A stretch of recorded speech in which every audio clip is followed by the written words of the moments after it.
Onside!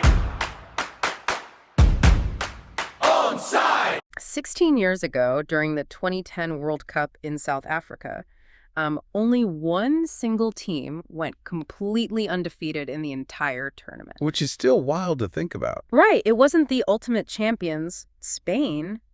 It was actually New Zealand. Welcome to today's deep dive. Like, if you're looking at the history books, it honestly reads like a typo, but it really is one of the most fascinating statistical anomalies in the sport. It really is, yeah. I mean, the only team to not lose a single match on the absolute biggest stage in football was New Zealand.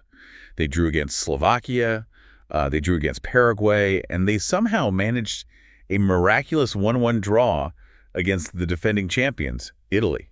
I mean, 3 matches, 3 draws, 0 defeats. And then, despite never actually losing, they, packed their bags and went home right after the group stage. Yeah, they were basically the ultimate immovable object, but because they couldn't actually score enough to win a game, they just didn't advance. Which perfectly brings us to our mission for today. New Zealand is finally returning to the World Cup for the first time in 16 years. And we've got this massive stack of scouting reports, tactical analyses, historical data, and, recent match stats. A lot to go through. Oh, totally. But we are going to unpack the All-Whites 2026 World Cup campaign.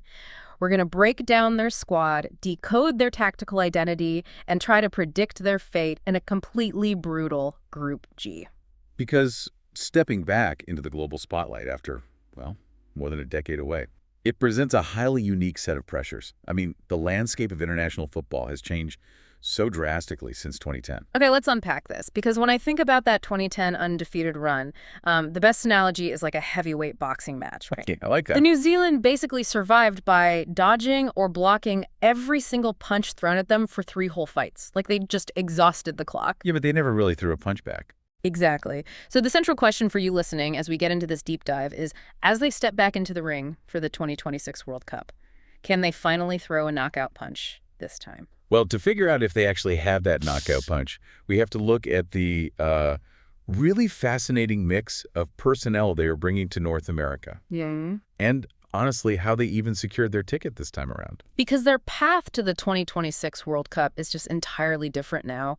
Historically, New Zealand had to endure these really agonizing intercontinental playoffs. Oh, yeah. Brutal. Right. They would easily win their Oceania region, but then they'd have to face some battle-hardened team from like South America or Asia just to qualify. But the structural shift in the tournament changed everything for them. Because of the new, expanded 48-team format, the Oceania Football Confederation, the EOFC, was finally granted a direct automatic qualification spot. Which is huge. It's massive. They didn't have to face that final intercontinental hurdle. And they completely dominated that Oceania pathway. I mean, 5 wins, 0 losses, 29 goals scored, and only 1 single goal conceded. Yeah, since Australia left the OFC back in 2006 to join the Asian Confederation, New Zealand has been the undisputed king of Oceania. For sure. And actually, just as a quick aside for anyone wondering about their nickname, the All-Whites, it dates back to their very first World Cup qualification in 1982.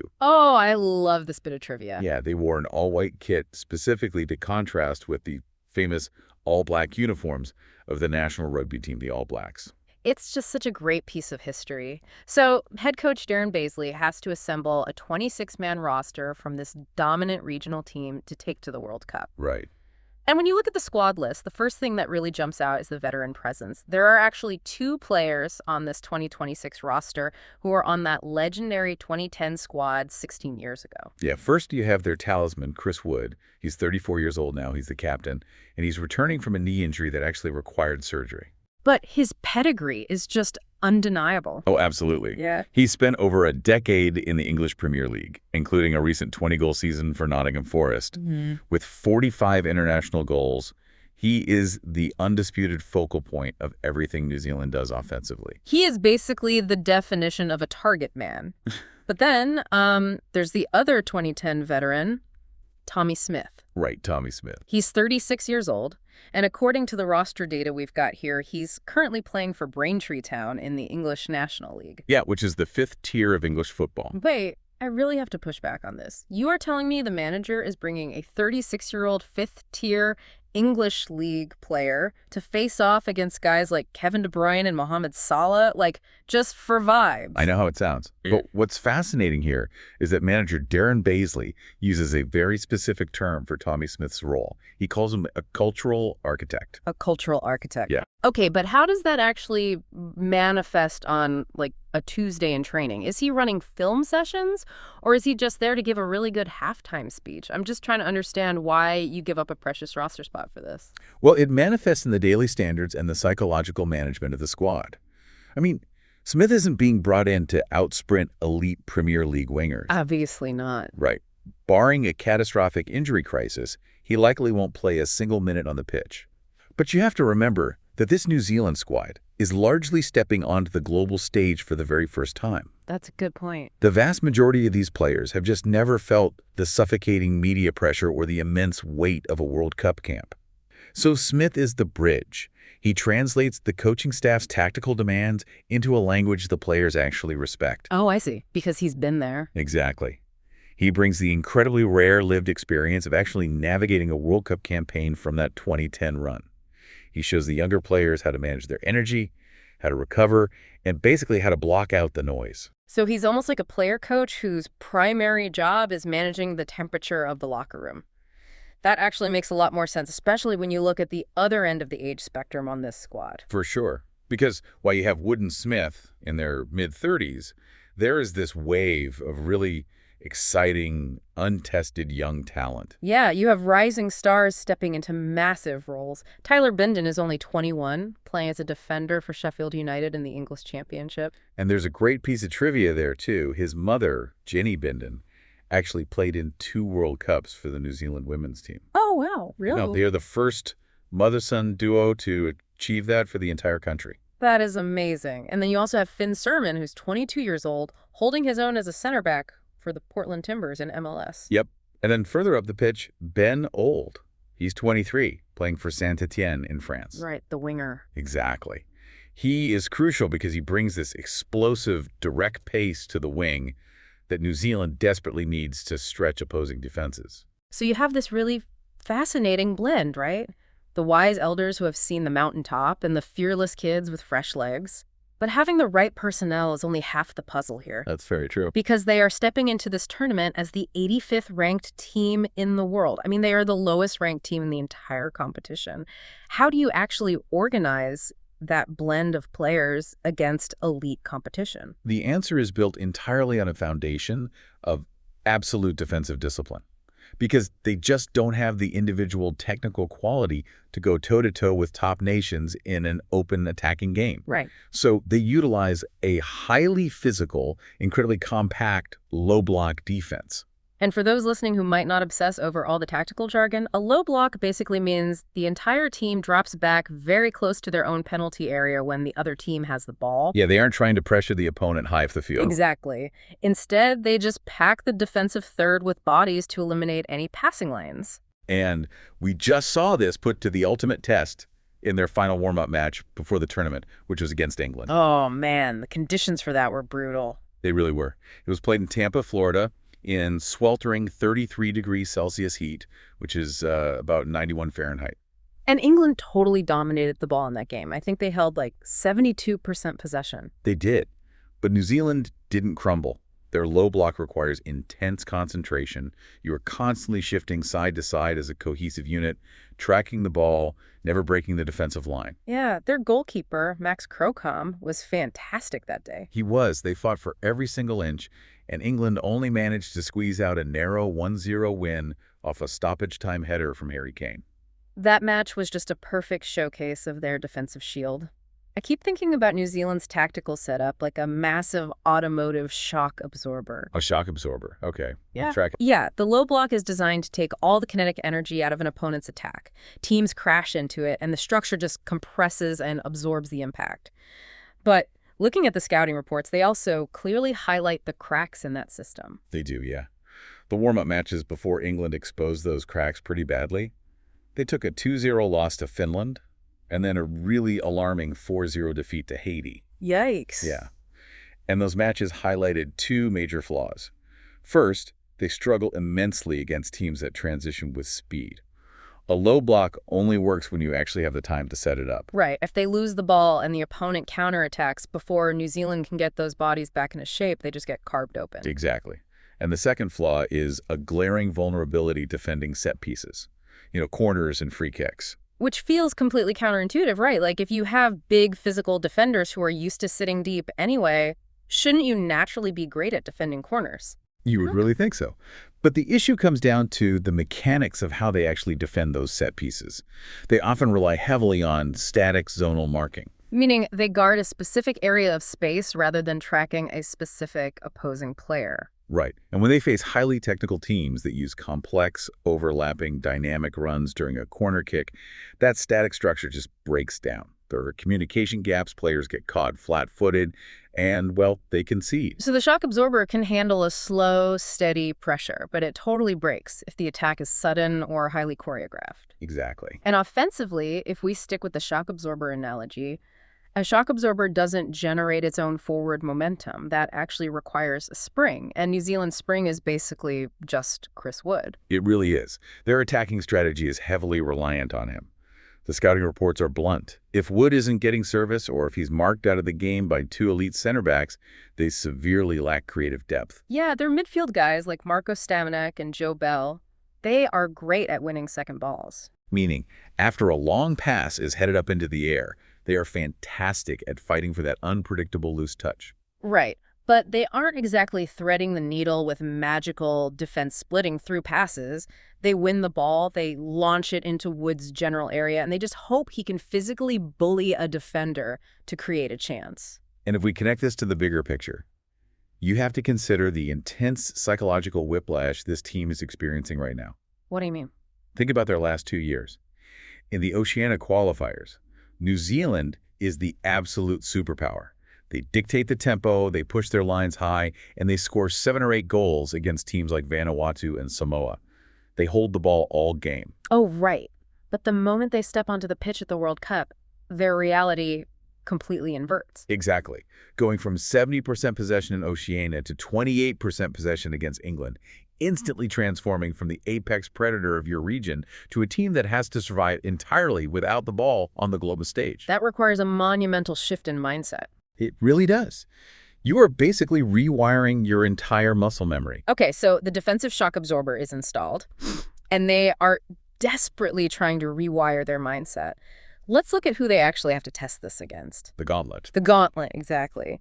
Let's break down Group G, Iran, Egypt, and Belgium. Well, the stakes are highest right out of the gate. Their opening match is June 15th against Iran in Los Angeles. Yeah, and the sources are unanimous here. This is the absolute must-win match for New Zealand. Iran is ranked 21st in the world. Right. Now, Iran's preparations have been complicated by off-field geopolitical and travel hurdles, which naturally disrupts a team's training rhythm and focus. For sure. But strictly looking at the pitch, Iran plays a very pragmatic, highly organized counterattacking style. Yeah, they sit in a deep block themselves, absorbing pressure, and they rely heavily on their star striker, Mehdi Taremi, to finish chances on the break. And the danger there is that Iran thrives precisely when the opponent overcommits players forward. But wait, let me stop you there. If Iran prefers to sit deep and wait for a counterattack, and New Zealand also wants to sit deep in their defensive block and wait, doesn't that force New Zealand out of their comfort zone? It does. Like if Iran refuses to take the ball, New Zealand is forced to initiate the attack, which exposes their exact weakness, their lack of offensive creativity.